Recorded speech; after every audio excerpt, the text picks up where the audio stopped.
as long as it takes you away. Okay? Social life. Replace traditionally established institutions and organizations with fake organizations. Take away the initiative from people. Take away the responsibility from naturally established links between individuals, group of individuals, and society at large, and replace them with artificially, bureaucratically controlled bodies. Instead of social life and friendship between neighbors, establish social workers institutions. The people who are on payroll of whom? Society? No. Bureaucracy.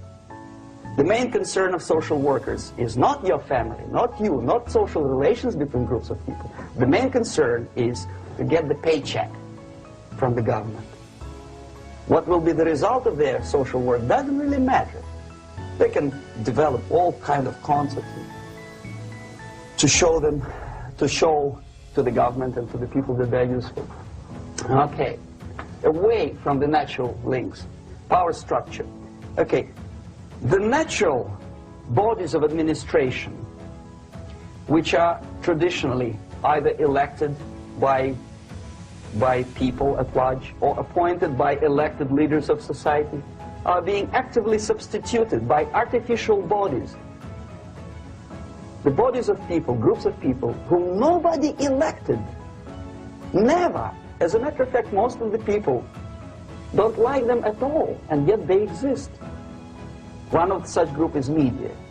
Who elected them? How come they have so much power?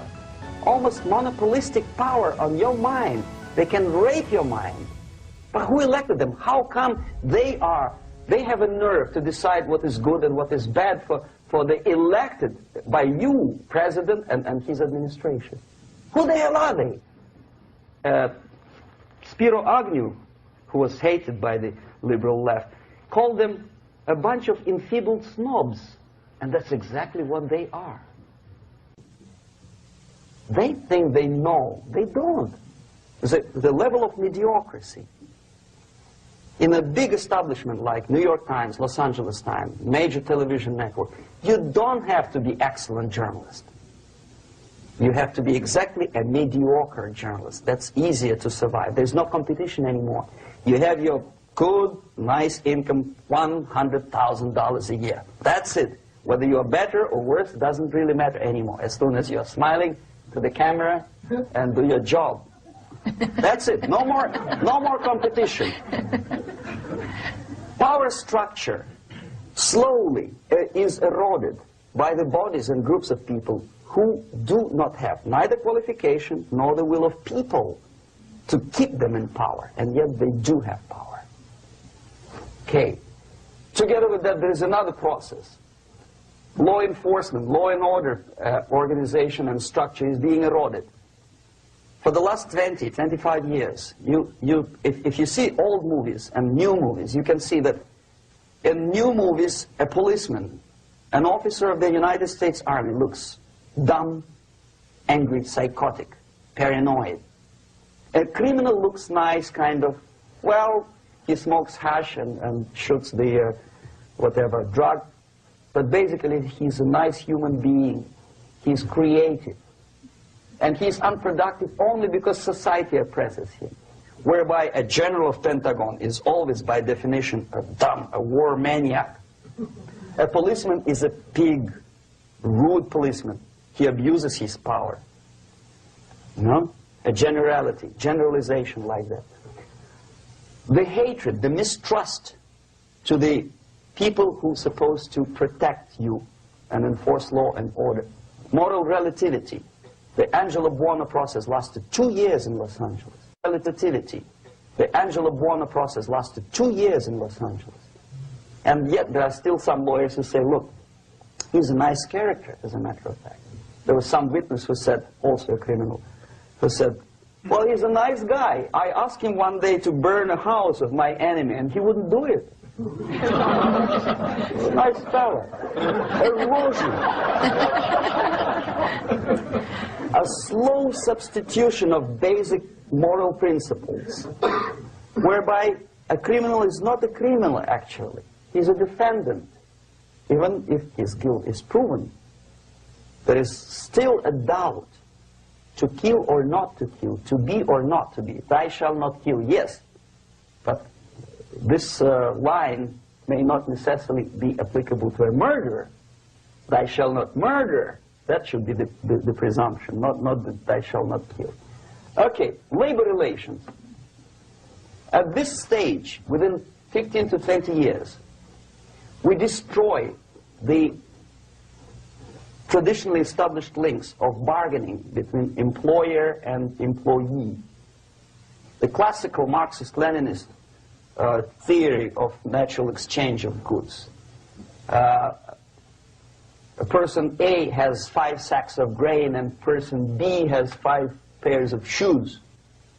And the natural exchange without money is when they bargain between each other.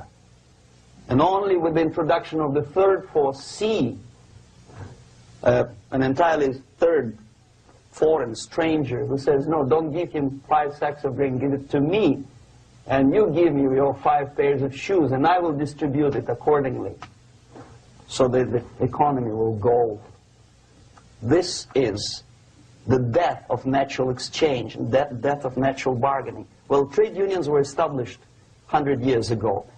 The objective was to improve working conditions and to protect the rights of workers from those employers who were abusing their right because they had more money. Objectively, at that time, initially, the trade union movement did work. What we see now is that the bargaining process is no longer resulting in the compromise, which is leading objectively to betterment of working conditions and increase of salary. What we see is that after each prolonged strike, the workers lose. Even if they have 10% increase of their salaries, they cannot catch up due to inflation and due to missed time. More than that, millions of people suffer from that strike because economy now is interdependent. It's intertwined like one body.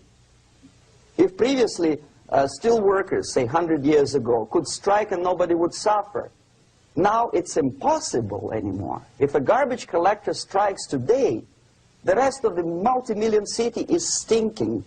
I mean, there's no more service.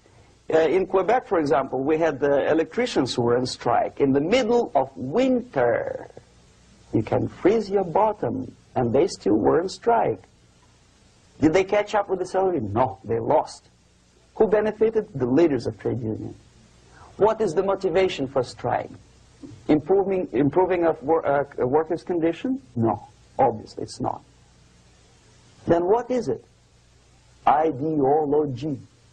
To prove to these capitalists. And the obedient horde of workers, like sheep, follow these people. And they cannot disobey. Why? Because if they do, you know what happens to them. Pickets, murders, shooting truck drivers by picketers. In Montreal, for example, I saw with my own eyes when I was correspondent of CBC International, Canadian Broadcasting Corporation, when the workers of aircraft factory destroyed computers and the equipment in the factory. And the administration employed strike breakers. Their cars were turned upside down and burned. Their houses were burned. Their kids were intimidated. And some victims were there. Of that you can be sure. Why?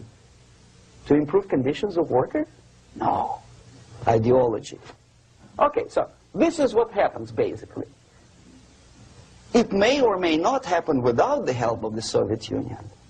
But the natural tendencies are being greatly taken advantage of and capitalized by the Soviet propaganda systems. How? Whenever trade union strikes, we have influx of propaganda, mass media, ideological dissemination. The workers' right, and we repeat it like parrots. Yes, workers' right. Whose rights? Workers? No. The only freedom of worker to sell his labor according to his own desire and will is taken away from him. By whom? By trade union boss. Unlimited power is given. Responsibility. I want to sell my labor not for $2.50 an hour, but for $2. I don't have right. my freedom is denied to me. I know that if I sell my work for $2 an hour, not for $3 an hour, I will compete better with the other guy who is lazy and more greedy. I don't need $3. I need only $2. No, I was made to believe by media, by business, by advertising agencies that I need more and more and more. Have you ever heard any advertising on TV to consume less? No. No way. Whether you need a six-cylinder car or not, you have to buy it. And hurry up. When I was driving here, on the local radio station, an excited announcer said, "You hurry up, rush and save, save, save. There is a pantyhose sale." Save by buying more. See? Of course. It would be too naive to expect that KGB makes that advertising agency to do such a crazy commercial. No, of course not. But what we did when I was working for Novosti Press, we would snow plow editorial offices, student organizations, religious groups with literature of class struggle. If not directly Marxism-Leninism propaganda, then a propaganda of legitimate aspirations of working class, betterment of life, equality. Equality, mind you. President Kennedy once said, we will make America to believe that people are born equal. Are people born equal? Is there any mentioning in the Bible or any other holy scripture in any religion, if you don't believe me, go to the library and check it. There is not a single word about equality. Just the opposite. By your deeds, God will judge you. What you do is important. The merit of your personality. You cannot legislate equality. If you want to be equal, you have to be equal. You have to deserve it. And yet we build our society on the principle of equality. We say people are equal. We know it is false. It's a lie. Some people are tall and stupid. Others are short, bold, and clever.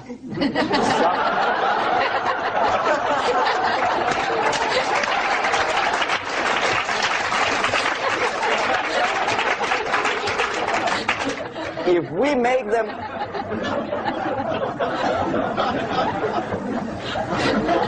we make them equal by force,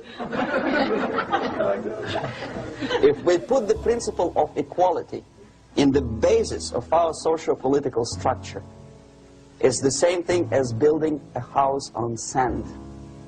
Sooner or later it will collapse, and that's exactly what happens.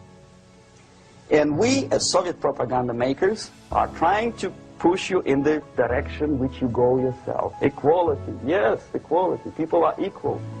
Land of equal opportunities. Is it true or not? Think about it. Equal opportunities. Should there be equal opportunities? For me and for a lazy bastard who comes here from some other country and immediately registers as a welfare recipient benefits? I never received a single dollar. No, sorry, I did receive once. But I never applied for welfare. For the 13 years, I took any job. Security guard, journalist, taxi driver, anything. Well, I was restless, but some people don't like it. They immediately. So why should we have equal opportunity? Why? The equal opportunity to excel. Equal opportunity in equal circumstances, yes, but you know people are different. To excel, yes, provided we reach the same level of excellency, perfection, which is hypothetical, distant future. Yes, maybe. But we know perfectly well that even with the best intentions, people could not be equal. Why should we have equality in the, say, legal system? Myself, I'm considering myself a law-abiding citizen, and a person who comes here to rob and shoot, say, the United States administration under Carter imported thousands of Cuban criminals. They were non-criminals. yet they were accepted. Do you think it's fair if